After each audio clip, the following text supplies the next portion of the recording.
Welcome to the 5th and final video of the 11th chapter of Crystal Clear Electronics. As promised, we will continue our microcontroller adventures. In the previous parts, we have seen how we can flash an LED with our microcontroller. We have learned how we can configure the pins to be outputs and how we can turn on and turn off the LED connected to a pin. We've also examined how we can introduce delays in our code. In this part, we will make things a little more complicated. We don't want to flash only a single LED, but two LEDs. First, we have to build the circuit by modifying the previous circuit a little bit. Connect the second LED and resistor to the PA2 pin, similarly to the first one on PA0. Be careful, PA2 is pin 38. Now we also need to modify the code. Open the CE11_2_LED_blink_delay project first to keep our previous example as well. Remember what we did that time. The first step is to configure the pins as an output. Second step is to turn off the pull-up resistors of the pins. The third step is to change the state of the pin at the right time. The configuration of the pins, i.e. the IO init function, can be found in the io.c file just like last time, so let's make the changes here first. We already know that we can set the direction of the pins with the DDRX register. In this case, we would like to configure PA0 and PA2 pin as an output. In our example code, we configure the whole DDR register with a single command, so it makes sense to modify this. Alternatively, every bit could be set with calling CBI and SBI functions. Since we entered the value of the register in binary, we simply need to change the second bit's position to 1 as well. The command will look like the following. DDRA takes the value 0B00000101. This file doesn't need any further modifications. If you had connected the LED to a pin of another port, let's say PB5, then we should have set the value of the DDRB register's 5th bit instead.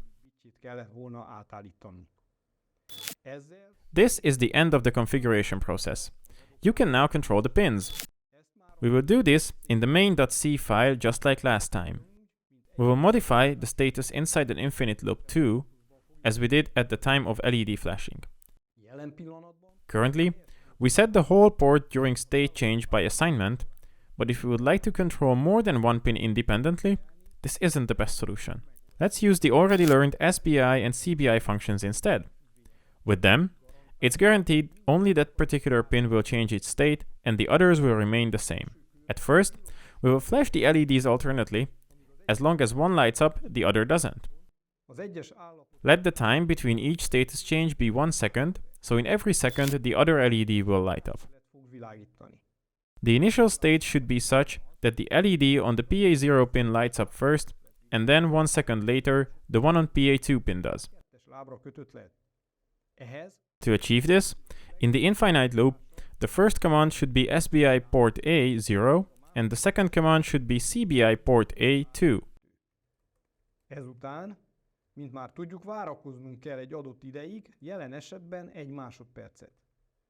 Then we wait for 1 second, so the next command is the already known delay in milliseconds for the 1000 parameter. Next, we have to make changes to the states again, setting the PA0 pin to logical low and the PA2 pin to logical high.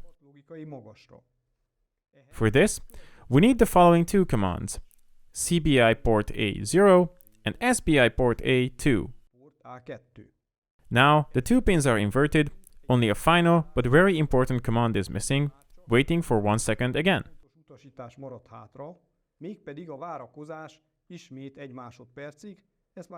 Everyone already knows by heart that you can do this with the delay millisecond command, of course giving 1000 parameter.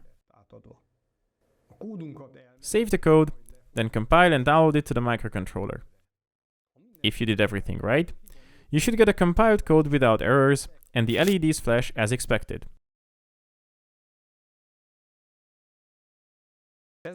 With this knowledge, you can start to implement kits running light, e.g. by connecting 8 LEDs to the 8 bits of port A, as shown in the example, and of course, writing the appropriate program for it. Before we say goodbye, I would like to show you this digital dice I made in high school. The heart of it is an Atmega 328 microcontroller, which is not much more different than the Atmega 16 we used in this video. The number thrown is displayed on these LEDs, and you can throw using this button. As long as the button is held down, the possible numbers alternate. After you release it, like a real dice, it spins a few more times and then sets to the final value. This brings us to the end of the chapter. Thank you for joining us.